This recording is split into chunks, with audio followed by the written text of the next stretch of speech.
গ্রামীণ উন্নয়নের ধারাবাহিকতায় ইউনিয়ন পরিষদের উদ্যোগে চলছে গ্রামের এই ব্যস্ততম রাস্তায় ইট সলিং এর কাজ।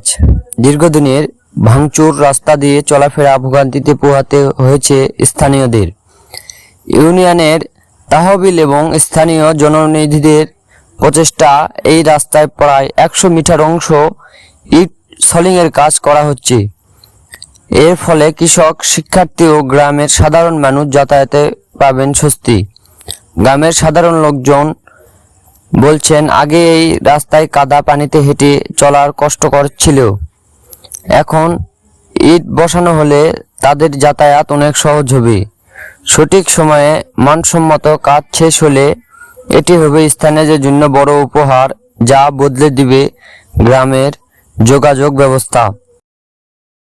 আমাদের রাস্তা আমাদের দুর্গতি দেখে প্রিন্সিপাল আরিফ স্যার আমাদের রাস্তাটা দিয়েছে, তার জন্য আমরা সবাই কুড়াইল গ্রামের সকল লোকজন তাদের কাছে আবদার করেছি। চেয়ারম্যান আমাদের রাস্তাটা দিয়েছে, তার জন্য আমরা চেয়ারম্যানের কাছে কৃতজ্ঞতা প্রকাশ করতেছি।